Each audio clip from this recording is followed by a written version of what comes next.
حضرت عبداللہ ابن عباس رضی اللہ تعالی عنہ روایت کرتے ہیں کہ ان کے درمیان اور حر بن قیس فزاری کے درمیان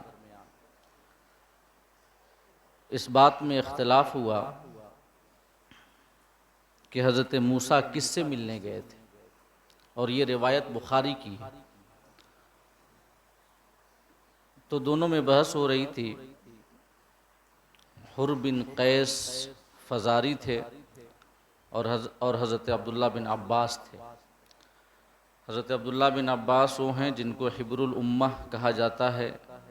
قرآن کے بہت بڑے عالم آقا کریم نے ان کے حق میں دعا فرمائی کہ اللہم فہمہ القرآن، کہ مولا تو عبداللہ ابن عباس کو قرآن کی سمجھ عطا فرما۔ تو حضرت عبداللہ بن عباس اور حر بن قیس فزاری کے درمیان بحث ہو رہی تھی، اور اختلاف اس بات پہ ہو رہا تھا کہ حضرت موسیٰ کس سے ملنے گئے تھے۔ تو اتنے میں حضرت ابی بن کعب رضی اللہ تعالی عنہ قریب ہی سے گزرے۔ تو حضرت عبداللہ بن عباس نے ان سے پوچھا کہ ہم دونوں کے درمیان اس بات پر بحث ہو رہی ہے کہ حضرت موسیٰ کس سے ملنے گئے تھے، تو اگر آپ نے اس کے حوالے سے نبی کریم صلی اللہ علیہ وسلم سے کوئی حدیث سنی ہو تو حدیث ہمیں بیان فرمائیں۔ تو حضرت ابی بن کعب رضی اللہ تعالیٰ عنہ نے بیان کیا کہ ہاں، میں نے ایک حدیث آقائے دو جہاں سے سنی ہے کہ نبی کریم نے ارشاد فرمایا کہ ایک بار ایک شخص نے حضرت موسیٰ سے پوچھا کہ ابھی روئے زمین پر سب سے بڑا عالم کون ہے، کس کا علم سب سے زیادہ ہے؟ تو حضرت موسیٰ نے ارشاد فرمایا کہ میرا علم سب سے زیادہ ہے۔ اس وقت پوری روئے زمین پر سب سے بڑا علم والا میں ہوں۔ تو حضرت موسیٰ کی یہ بات اللہ رب العزت کو پسند نہ آئی، اور اس نے فرمایا کہ موسیٰ، میرا ایک بندہ ہے جس کا نام خضر ہے، وہ تجھ سے بھی بڑا عالم ہے۔ تو حضرت موسیٰ نے عرض کیا کہ مولا، تمہارے اس بندے سے ملاقات کی سبیل کیا ہوگی؟ میں ان سے ملنا چاہتا ہوں اور کچھ علم حاصل کرنا چاہتا ہوں۔ حضرت موسیٰ جلیل القدر رسول ہیں، کلیم اللہ ہیں، جن سے اللہ رب العزت کوہ طور پر کلام کیا کرتا تھا۔ لیکن جب انہیں پتہ چلا کہ اس روئے زمین پر مجھ سے بھی بڑا کوئی عالم ہے، تو انہوں نے فوراً یہ درخواست رب کی بارگاہ میں پیش کر دی کہ مولا، میں ان سے مل کر کچھ سیکھنا چاہتا ہوں۔ باں ہما مقام و مرتبہ۔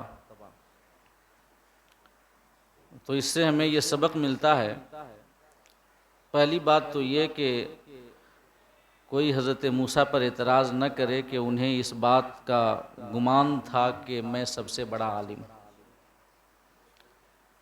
بلکہ جب اس شخص نے سوال کیا تھا کہ روئے زمین پر سب سے بڑا عالم کون ہے، تو انہوں نے اپنے علم کے اعتبار سے صحیح جواب دیا تھا کہ انہیں علم اس بات کا تھا کہ میں کلیم ہوں، میں رسول ہوں، لہٰذا میں سب سے بڑا عالم ہوں۔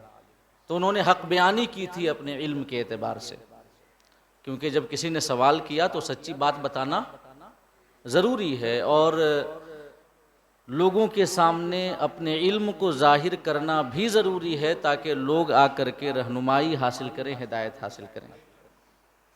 تو حضرت موسیٰ کے جواب کو کہ میں سب سے بڑا عالم ہوں اس تناظر میں دیکھا جائے کہ انہوں نے اپنے علم کے مطابق حق بیانی کی، اور ان کی نیت یہ تھی کہ لوگ مجھ سے ہدایت و رہنمائی حاصل کریں۔ معاذ اللہ، 100 بار معاذ اللہ، کسی کے وہم و گمان میں بھی یہ بات نہ آئے کہ حضرت موسیٰ کو اس بات کا کوئی فخر تھا یا دل میں عجب تھا کہ میں سب سے بڑا عالم ہوں، کیونکہ یہ ہمارے ایمان کو غارت کرنے والا ہے اور تباہ کرنے والا ہے۔ تمام انبیاء کا ادب و احترام اور سب کی عظمت کا اعتقاد دل میں رکھنا، یہ ایمان کی اولین شرط ہے اور اسی پر ایمان کی بنیاد ہے۔ مگر جب حضرت موسیٰ کو پتہ چلا، اللہ رب العزت نے بتایا، اس لیے کہ ہمارا عقیدہ یہی ہے نا کہ انبیاء کو وہی علم ہوتا ہے جو انہیں اللہ پاک بتاتا ہے۔ اس وقت تک انہیں یہ نہیں بتایا گیا تھا کہ موسیٰ روئے زمین پر تم سے بھی بڑا کوئی عالم ہے، لیکن جب بتا دیا گیا کہ نہیں موسیٰ ایسی بات نہیں ہے، تم سب سے بڑے عالم نہیں ہو، تم سے بھی بڑا کوئی عالم ہے، تو انہوں نے فوراً یہ عرض پیش کر دی کہ مولا میں ان سے ملاقات کرنا چاہتا ہوں۔ تو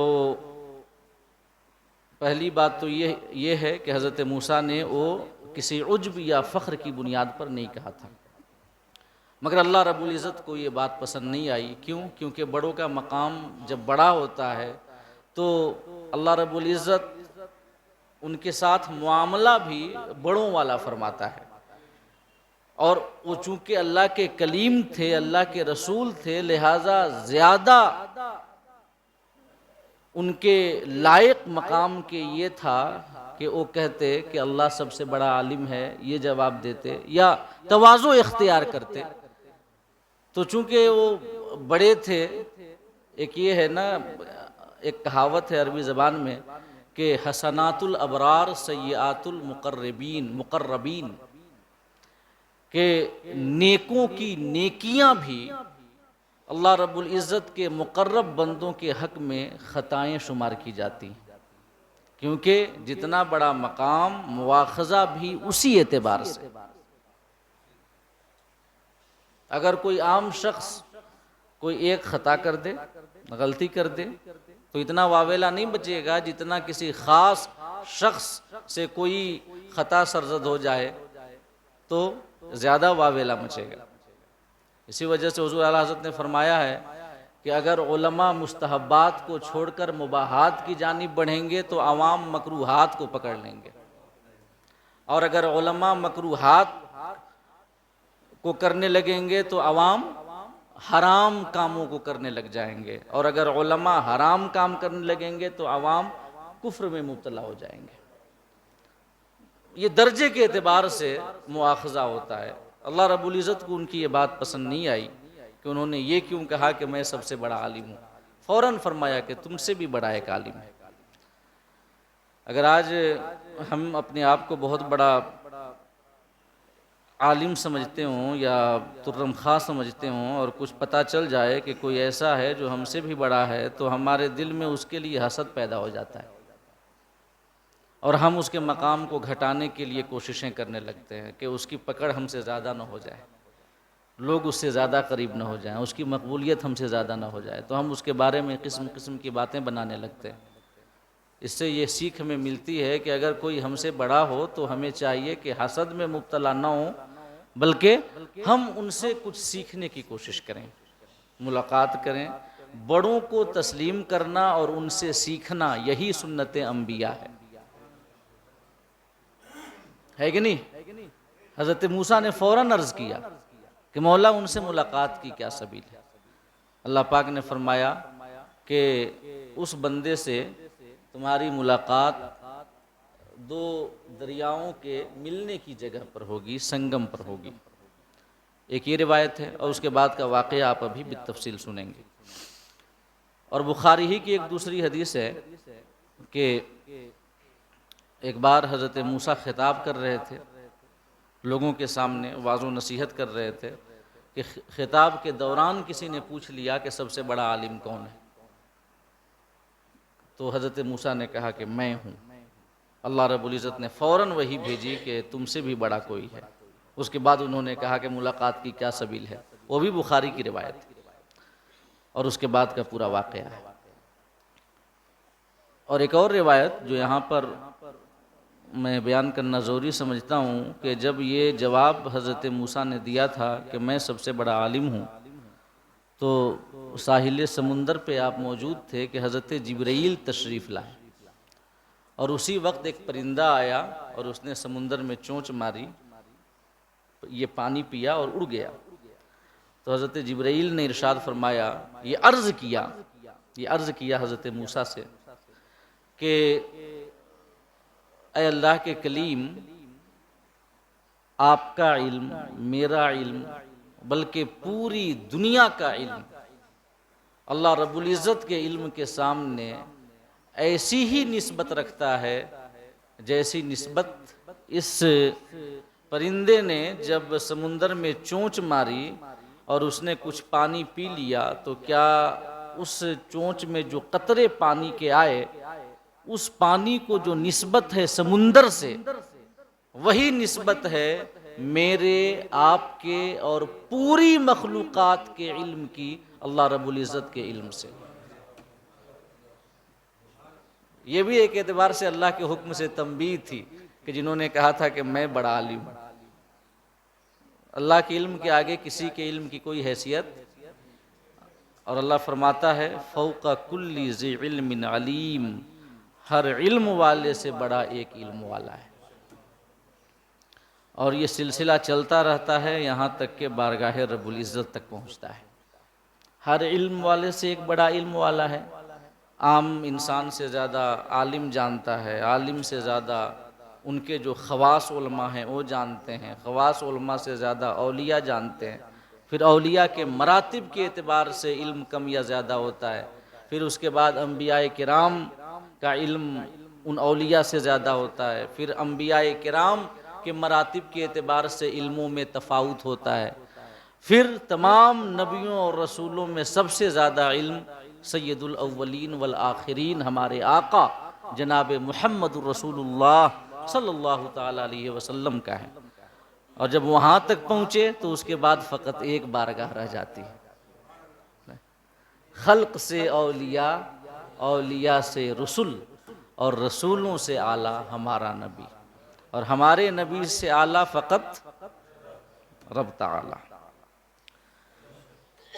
ایک اور روایت اس حوالے سے یہ ہے کہ امام رازی نے اس روایت کی تخریج کی ہے کہ ایک بار حضرت موسیٰ علی نبینا علیہ الصلوۃ والتسلیم نے اپنے رب سے پوچھا کہ ایو عبادک احب الیک، مولا تیرا کون بندہ تمہیں سب سے زیادہ محبوب ہے، تو کس بندے سے سب سے زیادہ محبت کرتا ہے؟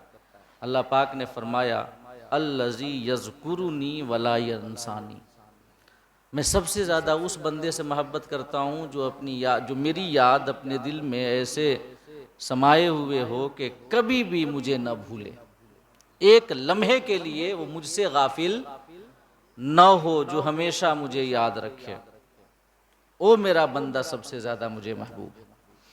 اور ذکر کا سب سے بڑا درجہ بھی یہی ہے۔ اللہ اللہ کا جو ذکر صوفیاء کرام سے منقول ہے وہ ذکر تو اپنی جگہ ہے، لیکن اس کے بعد سب سے بڑا درجہ ذکر کا یہ آتا ہے کہ بندہ اللہ کا ذکر کرتے کرتے اللہ کی یاد میں ایسا رچ بس جائے کہ جہاں جس حال میں رہے رب کی یاد دل میں رکھے، یہ سب سے بڑا مقام ہے۔ اور یہی ہر عمل کی حقیقت بھی ہے، رب کو یاد کرنا، کوئی بھی نیکی ہو رب کی یاد نہ ہو تو محض صورتاً نیکی ہے، حقیقتاً نیکی نہیں ہے۔ نماز کے بارے میں فرمایا اللہ پاک نے اقیم الصلاۃ لذکری، یعنی نماز قائم کرو مجھے یاد کرنے کے لیے۔ تو جب نماز کی حقیقت ذکر الہی ہے تو باقی ساری عبادتیں اور جو نیکیاں ہیں ان کی بھی حقیقت یہی ہوگی۔ تو جو مجھے یاد رکھتا ہے وہ سب سے زیادہ مجھے محبوب ہے۔ پھر پوچھا حضرت موسیٰ نے فَأَيُّ عِبَادِكَ أَقْضَى، تیرا کون سا بندہ سب سے زیادہ اپنی ذمہ داریاں نبھانے والا ہے؟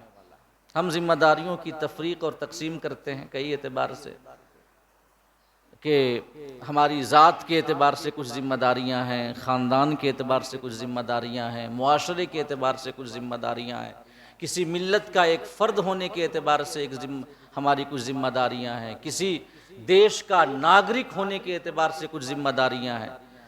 حضرت موسیٰ نے پوچھا کہ کون اپنی ذمہ داریوں کو سب سے زیادہ پورا کرنے والا ہے اور نبھانے والا ہے؟ فرمایا الذی یقضی بالحق ولا یتبع الہوی، سب سے بڑا اپنی ذمہ داریاں نبھانے والا وہ ہے جو ہمیشہ حق کو تھام کے رکھے، حق کو تھام کے رکھے۔ سب سے زیادہ ذمہ داریاں نبھانے والا وہی ہے، سچائی کو کبھی نہ چھوڑے، حقانیت کا دامن کبھی نہ اپنے ہاتھ سے جانے دے، ولا یتبع الہوی، اور نفسانی خواہشات کی پیروی نہ کرے۔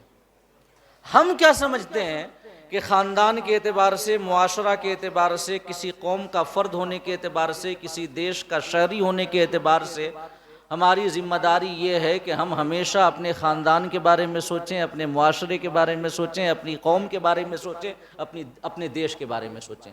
یہ ذمہ داری ہم یہ سمجھتے ہیں، ہے نا؟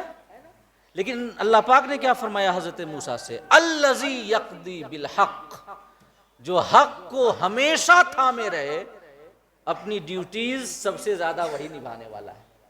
یہ اللہ پاک کا جواب ہمیں کیا بتاتا ہے؟ یہ جواب ہمیں بتاتا ہے کہ خاندانی ذمہ داریوں کو نبھانا یہ نہیں ہے کہ ہر حال میں خاندان کا ساتھ دیا جائے، نہیں، جہاں غلط ہو تو کہا جائے گا کہ تم غلط ہو۔ اپنے معاشرے کا ساتھ نبھانے کا مطلب یہ نہیں ہے کہ ہمارا معاشرہ چاہے غلطیاں پہ غلطیاں کرتا جائے اور ہم اس کے ساتھ کھڑے رہیں۔ ایسے ہی کسی دیش کا ناگرک ہونا اور کسی دیش کا شہری ہونا، اس اعتبار سے ہماری ذمہ داری یہ نہیں ہے کہ ہم غلط کام میں بھی اسٹینڈ لیں اپنے دیش کے اعتبار سے، اور جو دوسرا ہے جو کوئی اور کنٹری کا ہے اگر وہ صحیح بھی ہے تو ہم اسے چھوڑ دیں، یہ نہیں ہے۔ بلکہ ذمہ داری دیش کے اعتبار سے یہ ہے کہ حق کو ہم تسلیم کریں، حق کو ہم تسلیم کریں۔ وطن کی محبت یا دیش کی محبت یا خاندان، معاشرہ، کسی کی محبت ہمیں حق کو چھوڑ کر باطل کے ساتھ کھڑا ہونے پہ کبھی نہ ابھارے۔ یہ اصل ذمہ داری نبھانا ہے۔ اور موجودہ زمانے میں نیشنلزم کا کیا مفہوم ہے؟ کیا مفہوم ہے بتائیے نا؟ کہ چاہے ہم غلط ہوں چاہے صحیح ہوں، آپ کو ساتھ رہنا ہے۔ یہ نیشنلزم نہیں ہے، یہ اندھ بھکتی ہے۔ سمجھ رہے ہیں؟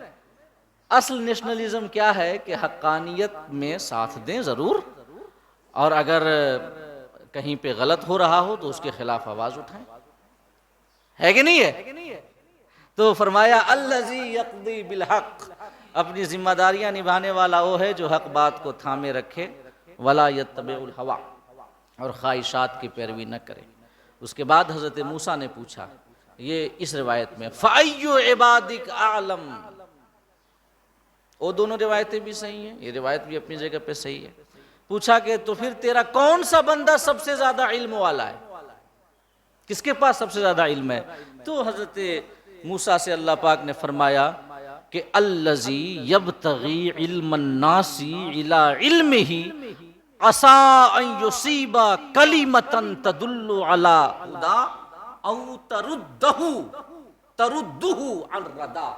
اللہ پاک نے فرمایا کہ سب سے بڑا علم والا وہ ہے جو ہمیشہ علم کی کھوج میں رہے۔ سب سے بڑا علم والا وہ ہے، اللہ پاک نے فرمایا، جو ہمیشہ علم کی طلب میں رہے، علم تلاش کرتا رہے، ڈھونڈتا رہے، جہاں علم ملے اسے لے لے۔ آقا نے کیا فرمایا؟ الحکمت ضالۃ المؤمن حیث وجدہا فہو احق بہا۔ حکمت یعنی علم کی بات مومن کا گمشدہ خزانہ ہے، جہاں ملے اس وقت مومن کو چاہیے کہ اسے لپک لے اور پکڑ لے، جانے نہ دے۔ اللہ پاک نے فرمایا کہ سب سے بڑا علم والا وہ ہے جو علم کی ہمیشہ تلاش میں رہے، یا دوسرے لفظوں میں ایسے بھی کہہ سکتے ہیں کہ جو سب سے بڑا علم والا وہ ہے جو علم کی اہمیت جانتا ہے، اور یہ جانتا ہے کہ علم چاہے جہاں سے ملے لے لینا چاہیے۔ اور اس کے بعد فرمایا جو علم کی طلب میں رہے اور اس نیت سے علم کی طلب میں رہے کہ ہو سکتا ہے کہ ہمیں کوئی ایسی بات پتہ چل جائے کہ ہم اس کو جان کر کے ہدایت حاصل کر لیں یا جہالت کی ہلاکت سے بچ جائیں، یہ سوچ کر کے علم کی طلب میں رہنا۔ جو ایسا کرتا ہے وہ سب سے بڑا عالم ہے۔ پھر حضرت موسیٰ نے فرمایا کہ مولا ان کان فی عبادی، جب اللہ پاک نے یہ فرمایا کہ سب سے بڑا عالم وہ ہے جو علم کی طلب میں رہے، علم کی کھوج میں رہے، تو حضرت موسیٰ نے عرض کیا کہ ان کان فی عبادک من ہوا اعلم منی فضللنی علیہ، مولا اگر تیرے بندوں میں کوئی ایسا ہو جو مجھ سے بھی بڑا عالم ہو تو اس کے بارے میں مجھے بتا دے کہ میں ان کے پاس جاؤں اور ان سے کچھ سیکھوں۔ تو اللہ پاک نے فرمایا کہ اعلم منک الخضر، تم سے زیادہ علم والا میرا ایک بندہ ہے جس کا نام خضر ہے۔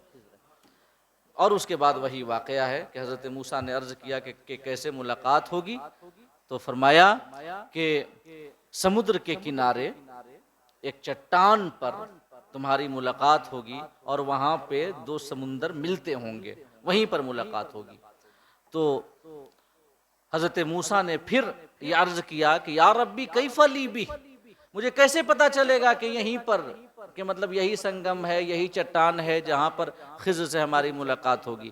تو فرمایا تأخذ حوتا فی مکتل فحیث فقدتہ فہو ہناک، ایک مچھلی لے لو، مچھلی زنبیل میں لے لو، توشادان میں لے لو اور نکل جاؤ، جہاں پر تم مچھلی کھو دو وہیں پر تمہاری ان سے ملاقات ہو جائے گی۔ اس کے بعد کا پورا واقعہ ہے۔ جب یہ اللہ پاک نے فرمایا تو حضرت موسیٰ نے اپنے خادم حضرت یوشع بن نون جو اللہ کے نبی ہیں، میں بتا چکا ہوں کہ حضرت موسیٰ کی خدمت میں رہا کرتے تھے، علم حاصل کرتے تھے، ان سے فرمایا کہ تم میرے ساتھ چلو اور توشادان لے لو، اس میں ایک مچھلی بھون کر کے رکھ لو، اور تمہاری ڈیوٹی فقط اتنی ہے کہ جہاں پر وہ مچھلی گم ہو جائے مجھے بتا دینا، یہ یاد رکھنا اور بتانا ہمیں۔ لیکن کیا ہوا آگے سنیے، اللہ فرماتا ہے فَلَمَّا بَلَغَا مَجْمَعَ بَيْنِهِمَا نَسِيَا حُوتَهُمَا فَاتَّخَذَا سَبِيلَهُ فِي الْبَحْرِ سَرَبًا، کہ جب وہ مجمع البحرین تک پہنچے، دریاؤں کے سمندر تک پہنچے، نسیا حوتہما، دونوں حضرت موسیٰ اور حضرت یوشع بن نون دونوں بھول گئے۔ جب وہ مجمع البحرین یعنی سنگم تک پہنچے، ایک چٹان وہاں پر تھی، تو حضرت موسیٰ اس چٹان کے سائے میں آرام فرمانے لگ گئے، سو گئے۔ حضرت یوشع بن نون بھی وہیں پہ تھے اور توشادان نکال کر کے رکھ دیا۔ تو دو روایتیں، پہلی روایت یہ ہے کہ اسی چٹان کے نیچے آب حیات کا چشمہ بہہ رہا، کیونکہ حضرت خضر وہ ہیں جنہوں نے آب حیات کو آپ نے پیا ہے۔ ایک روایت میں آتا ہے کہ حضرت ذوالقرنین کے ساتھ وہ مقدمۃ الجیش میں تھے۔ جو ذوالقرنین تھے یہ آب حیات کہ جس کو چشمہ حیوان بھی کہا جاتا ہے، کہ جس کا پانی جو پی لے وہ کبھی مرتا نہیں ہے، اسے موت نہیں آتی۔ تو ذوالقرنین اسی آب حیات کی تلاش میں نکلے تھے، تو جو لشکر لے کر کے نکلے تھے اس لشکر کا مقدمۃ الجیش جو تھا اسی میں حضرت خضر بھی شامل تھے۔ تو یہ چلے اور صرف حضرت خضر کو ہی آب حیات ملا، باقی کسی کو نہیں ملا۔ تو انہوں نے آب حیات پی لیا تھا اور اسی وجہ سے ان کو کبھی موت نہیں آئی، آج تک زندہ ہیں، قیامت تک زندہ رہیں گے۔ تو جہاں پر وہ چٹان حضرت موسیٰ جہاں آرام کر رہے تھے اسی چٹان کے نیچے آب حیات تھا اور اس کا پانی بہہ رہا تھا۔ تو جب وہ مچھلی جو بھنی ہوئی تھی وہاں پر رکھی گئی تو اسی آب حیات کے چشمے کا پانی اسی مچھلی پہ پڑا اور بھنی ہوئی مچھلی زندہ ہو گئی، اور اس نے سرنگ بناتے ہوئے سمندر میں وہ مچھلی تیر گئی۔ مطلب کہ وہ مچھلی جس راستے سے گئی نا، وہاں جو سمندر تھا خشک ہو گیا اور وہاں پر زمین ابھر آئی، ایک سرنگ کی طرح راستہ بن گیا۔ اور حضرت یوشع بن نون نے دیکھا کہ مچھلی زندہ ہو گئی ہے، مگر اس کے بعد یہ ہوا کہ وہ بھول گئے۔ تو ایک روایت یہ ہے کہ وہاں پہ آب حیات تھا جس کی وجہ سے وہ مچھلی زندہ ہو گئی۔ دوسری روایت یہ ہے کہ حضرت یوشع بن نون وضو بنا رہے تھے وضو کا قطرہ اس مچھلی پہ پڑا اور وہ مچھلی زندہ ہو گئی اور سرنگ بناتے ہوئے وہ سمندر میں تیر گئی۔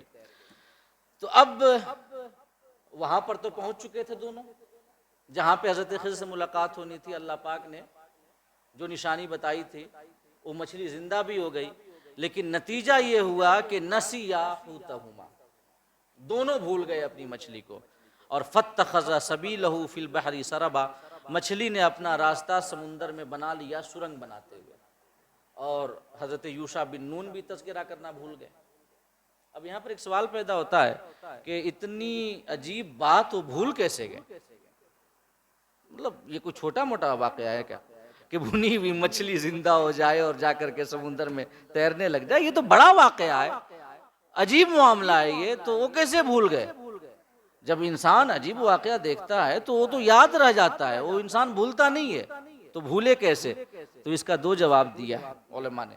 پہلا جواب یہ دیا ہے کہ حضرت موسیٰ کے ساتھ رہنے کی وجہ سے حضرت یوشع دن رات اس سے بڑے بڑے معجزات دیکھا کرتے تھے، کیونکہ حضرت موسیٰ نے کتنے سارے معجزات ظاہر ان کے ہاتھوں سے ہوئے، تو دن رات دیکھا کرتے تھے معجزات، لہٰذا یہ اس واقعے کی کوئی زیادہ ایک اس کی نشانی ان کے دل میں یاد نہیں رہی، اور اس واقعے کی چھاپ ان کے ذہن پہ نہیں پڑی اور وہ بھول گئے۔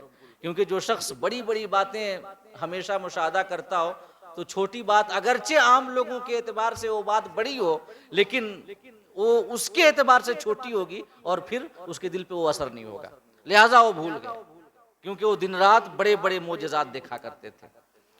یہ پہلا جواب علماء نے یہ دیا ہے۔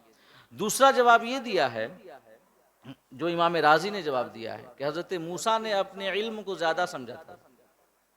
حضرت موسیٰ نے جب ان سے سوال ہوا کہ کون سب سے بڑا عالم ہے تو انہوں نے فرمایا تھا کہ میں سب سے بڑا عالم ہوں۔ تو اللہ رب العزت نے یہ معاملہ فرمایا کہ جہاں پر مچھلی زندہ ہوئی تو حضرت یوشع بن نون کے دل میں نسیان ڈال دیا اللہ پاک نے، اور وہ بھول گئے، غفلت ہو گئی۔ اور یہ بتانے کے لیے، اس بات پر تنبیہ کرنے کے لیے کہ عام سا علم بھی، عام سا علم جس کو سب جانتے ہیں، بغیر اللہ کے بتائے کسی کو حاصل نہیں ہوتا۔ اس لیے کہ یہ تو عام سا علم ہے کہ جب کوئی واقعہ ہوا ایسا عجیب واقعہ تو وہ انسان کے ذہن میں رہ جاتا ہے، وہ واقعہ یاد رہ جاتا ہے، مگر اس واقعے کو بھی بھلا دیا اللہ پاک نے کہ تاکہ یہ پتا چل جائے کہ بڑے بڑے علوم تو چھوڑیں، عام سا علم بھی بغیر اللہ کے بتائے کسی کو حاصل نہیں ہو سکتا۔ اصل علم دینے والا اللہ رب العزت ہے، لہٰذا جب کوئی سوال ہو اس ٹائپ کا کہ کون زیادہ جانتا ہے تو اس کا سب سے بہترین جواب یہ ہے کہ اللہ اس کے رسول زیادہ جانتے ہیں۔ اللہ اس کے یہ حج کے موقع پہ آقا کریم نے کیا پوچھا تھا؟ ایو شہرین ھذا، ایو بلدین ھذا، یہ کون سا شہر ہے؟ تو مکہ تھا نا، صحابہ تو سب جانتے تھے، لیکن کیا جواب دیا؟ اللہ ورسولہ اعلم، اللہ اس کے رسول زیادہ جانتے ہیں۔ ایو شہرین ھذا، یہ کون سا مہینہ ہے؟ سب جانتے تھے کہ ذی الحجہ یہ جو ہے حج کا مہینہ ہے، لیکن صحابہ نے جواب دیا اللہ ورسولہ اعلم، اللہ اس کے رسول زیادہ جانتے ہیں۔ آقا نے پوچھا تھا ایو یوم ھذا، یہ کون سا دن ہے؟ سب جانتے تھے کہ 9 ذی الحجہ یا 10 ذی الحجہ ہے، کیونکہ وہ میدان عرفات میں یہ اس وقت قیام ہو رہا تھا، تو 9 ذی الحجہ کو قیام ہوتا ہے۔ تو وہ تاریخ بھی جانتے تھے، دن بھی جانتے تھے، شہر بھی جانتے تھے اور مہینہ بھی جانتے تھے، لیکن کہا کہ اللہ اس کے رسول زیادہ جانتے ہیں۔ یعنی کہ سب سے بہتر جواب یہ ہے، علم کے اعتبار سے اگر سوال ہو تو جواب دیا جائے کہ اللہ اور اس کے رسول زیادہ جانتے ہیں، کیونکہ ہم کچھ نہیں جانتے بغیر اللہ کے بتائے۔ اور یاد رکھیں یہ علم کا بڑا مقام ہے کہ پتہ چل جائے کہ میں کچھ نہیں جانتا۔ علم کا آخری حد یہ ہے کہ میں نہیں جانتا۔ جو یہ جان گیا کہ میں نہیں جانتا وہ بہت جانتا ہے، اور جو یہ کہے کہ میں بہت جانتا ہوں سمجھ جائیے وہ کچھ نہیں جانتا، کیونکہ جس کا علم اسے میں سے نہ بچا سکے ایسا علم کس کا ہے؟ تو اللہ رب العزت نے بھلا دیا کہ تاکہ یہ تنبیہ ہو جائے کہ عام سے علوم بھی بغیر خدا کے بتائے حاصل نہیں ہوتے، بڑے علوم کی تو بات چھوڑ دیں۔ اللہ رب العزت نے فرمایا نسیا، دونوں بھول گئے۔ بھولے تو حضرت یوشع تھے، کون بھولا تھا؟ حضرت یوشع بن نون بھولے تھے نا، حضرت موسیٰ تو نہیں بھولے تھے کیونکہ وہ تو آرام کر رہے تھے۔ تو چونکہ حضرت موسیٰ ان کے مصاحب تھے، ساتھ تھے، لہٰذا یہ نسبت کر دی گئی دونوں کی جانب کہ دونوں بھول گئے، حالانکہ بھولے فقط حضرت یوشع بن نون تھے۔ اب اس کے بعد آیت نمبر 62 ہے، اللہ پاک نے فرمایا فلما جاوزا قال لفتاه آتنا غداءنا لقد لقینا من سفرنا هذا نصبا، کہ جب وہاں سے آگے بڑھے ہو، حضرت یوشع بن نون جو تھے بتانا بھول گئے، حضرت موسیٰ بیدار ہوئے اور آگے کا سفر انہوں نے جاری کر دیا۔ روایتوں میں آتا ہے کہ مسلسل 1 دن اور 1 رات چلتے رہے۔ پھر جب آگے بڑھے تو حضرت موسیٰ نے حضرت یوشع بن نون سے کہا کہ آتنا غداءنا، یہ میرا ناشتہ لاؤ، میرا کہ مطلب دن بھر چلتے رہے، رات بھر چلتے رہے، صبح ہوئی تو بھوک محسوس ہوئی تو کہا کہ میرا ناشتہ لاؤ۔ لقد لقینا من سفرنا ھذا نصبا، اس سفر میں ہم کو بڑی تکلیف پہنچی ہے کہ چل رہے ہیں کب سے اور اس کے بعد ابھی تک جو ہے ابھی منزل نہیں ملی۔ اور یہاں پر ایک اور عجیب بات ہے کہ مچھلی کے زندہ ہونے سے پہلے حضرت موسیٰ کو بھوک کا احساس بھی نہیں ہوا تھا، اس سے پہلے بھی کئی دنوں سے سفر کر رہے تھے لیکن بھوک کا احساس نہیں ہوا تھا۔ لیکن جب مچھلی زندہ ہو کر کے اپنا راستہ بنا کر کے چلی گئی سمندر میں، تب اس کے بعد چلے 1 دن 1 رات، تب ان کو بھوک کا احساس ہوا تو کہے کہ لاؤ ناشتہ لاؤ۔ یہ بھی اللہ پاک کی جانب سے ایک انتظام تھا کہ حضرت یوشع بن نون کو یاد آ جائے۔ اللہ پاک اگر دل میں نسیان ڈالتا ہے تو توجہ بھی وہی پیدا کرتا ہے۔ تو جب حضرت موسیٰ نے مانگا ناشتہ تو حضرت یوشع بن نون نے کہا کہ قال، حضرت یوشع نے عرض کیا اَرَأَيْتَ اِذْ أَوَيْنَا الصَّخْرَةَ فَإِنِّي نَسِيتُ الْحُوتَ، کہ دیکھیے نا جب ہم چٹان پہ رکے تھے نا تو میں یہ بھول گیا مچھلی کے بارے میں بتانا، مچھلی زندہ ہو کر چلی بھی گئی اور میں بھول بھی گیا۔ وَمَا أَنْسَانِيهُ إِلَّا الشَّيْطَانُ أَنْ أَذْكُرَهُ، اور مجھے آپ سے بتانے سے شیطان ہی نے بھلایا، جو مجھ کو بھلایا کہ میں آپ سے بتا نہ سکا، یہ نسیان میرے دل میں شیطان نے ڈالا کہ میں آپ سے بتا نہ سکا۔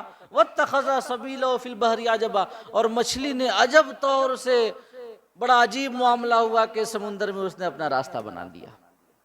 تو یہ آیت نمبر 63 ہے۔ یہاں پر حضرت یوشع بن نون نے بتایا تو حضرت موسیٰ نے فرمایا قال، یہ فرمایا ذَلِكَ مَا كُنَّا نَبْغِي، وہی تو ہماری منزل تھی، آپ اب بتا رہے ہو۔ فَارْتَدَّا عَلَىٰ آثَارِهِمَا قَصَصًا، تو دونوں قدم کے نشان دیکھتے ہوئے واپس پلٹے۔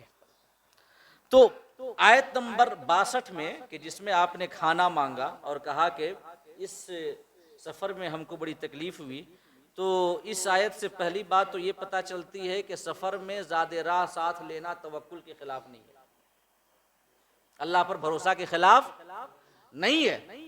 اگر کہیں جا رہے ہیں تو ساتھ میں بنوا کر کے کھانا پینا رکھ لیں اپنے ساتھ، تو یہ توکل کے خلاف نہیں ہے، جیسے کچھ جاہل صوفیہ کا ایسا کہنا ہوتا ہے کہ بس نکل پڑو اللہ کے بھروسے۔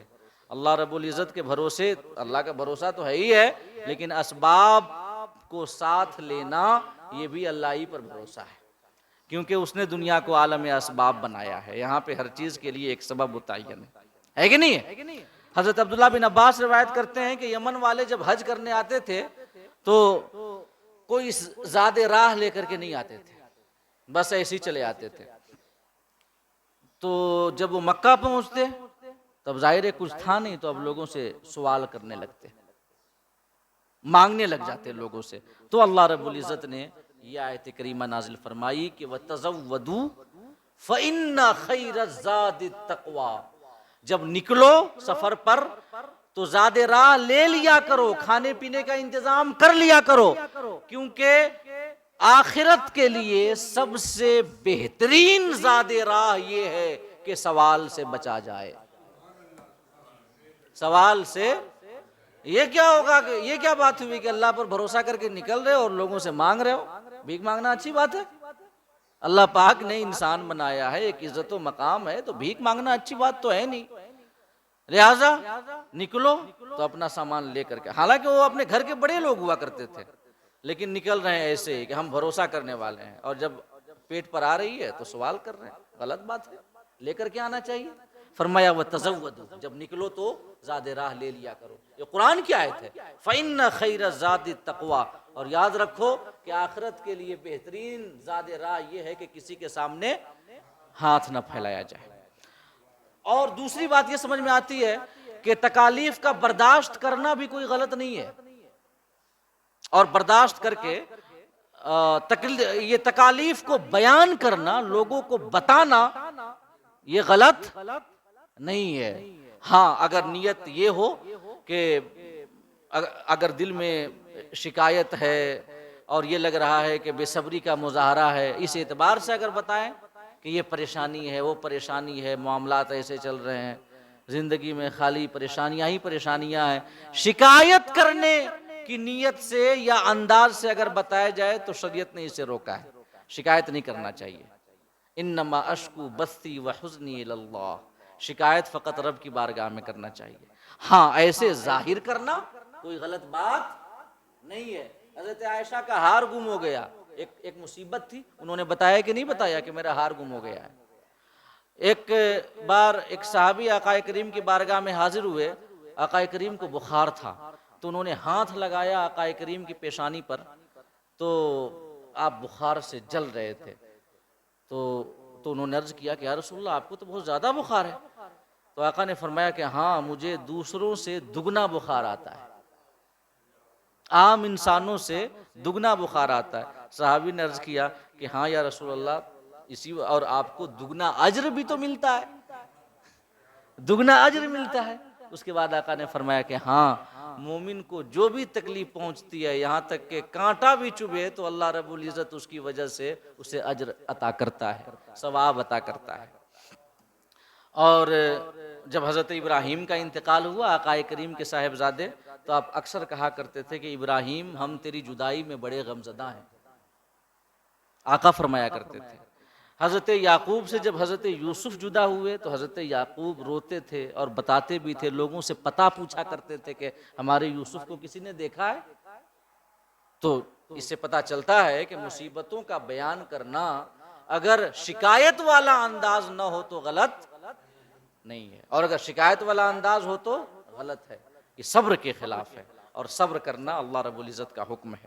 یہ دوسری بات پتہ چلی۔ تیسری بات یہ پتہ چلی کہ علم حاصل کرنا کافی مشقت بھرا کام ہے۔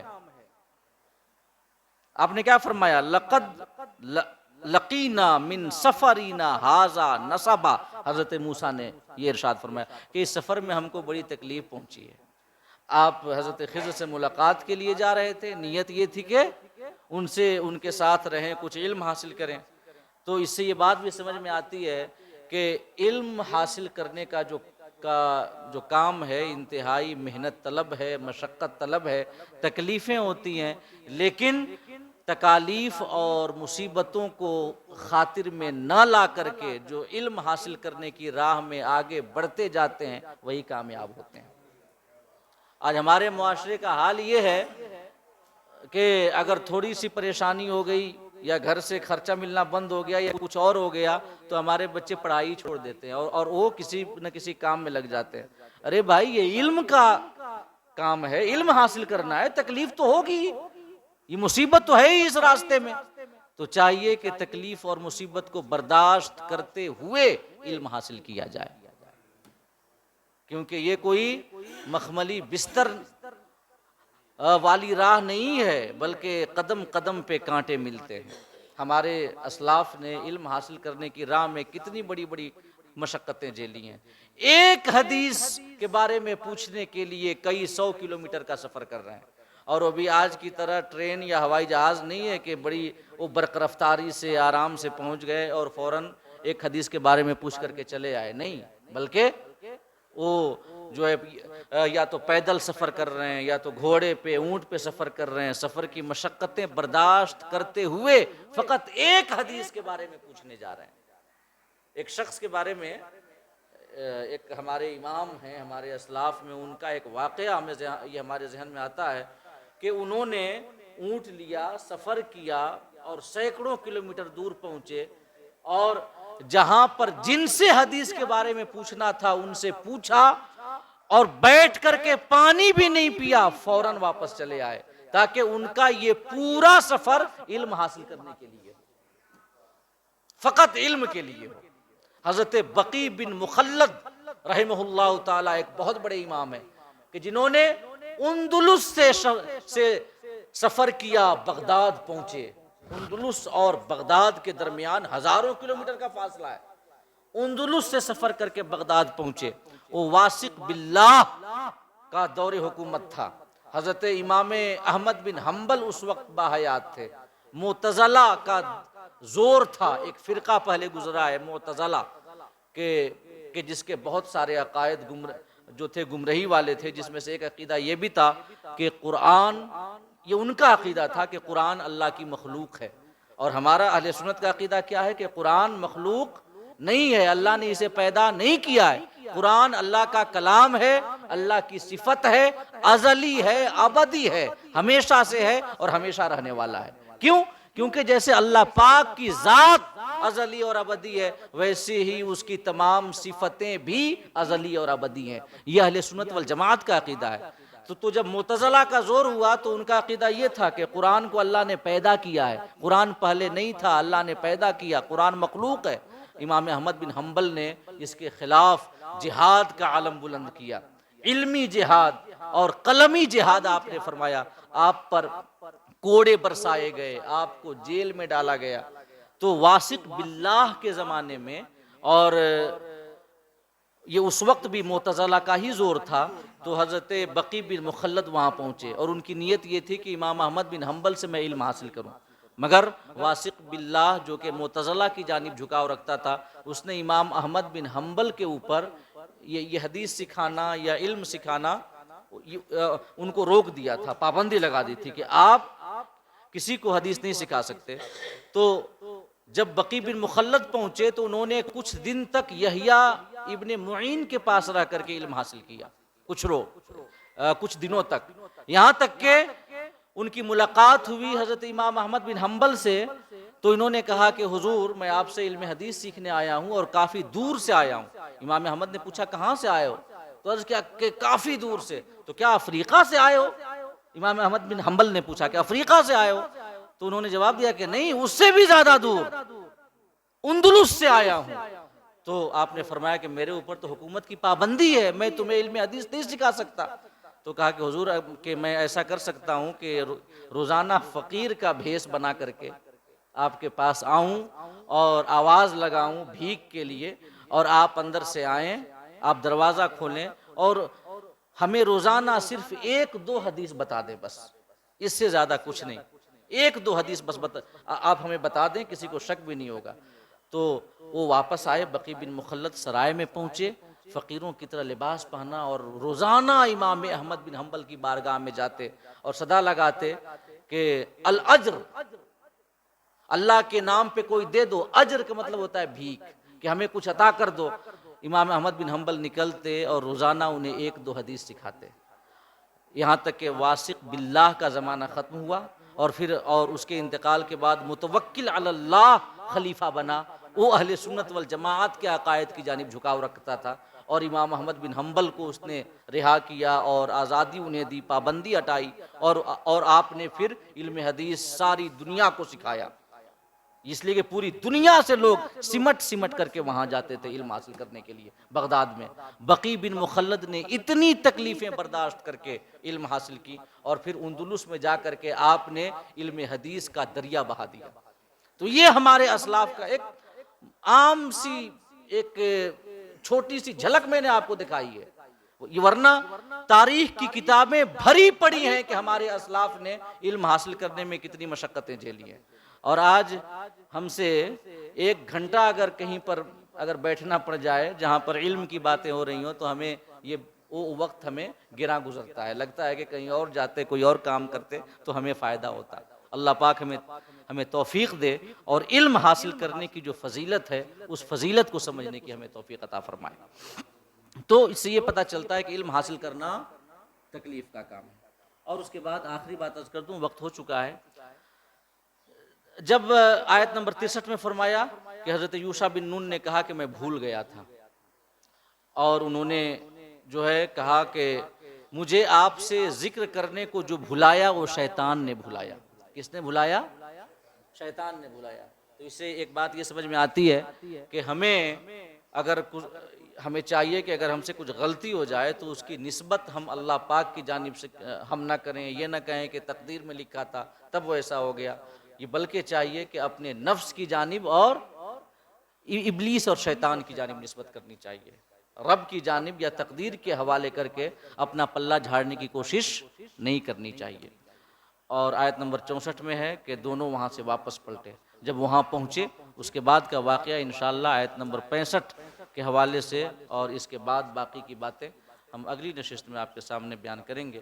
اللہ پاک ہم سب کو کہنے اور سننے سے زیادہ عمل کرنے کی توفیق عطا فرمائے، آمین۔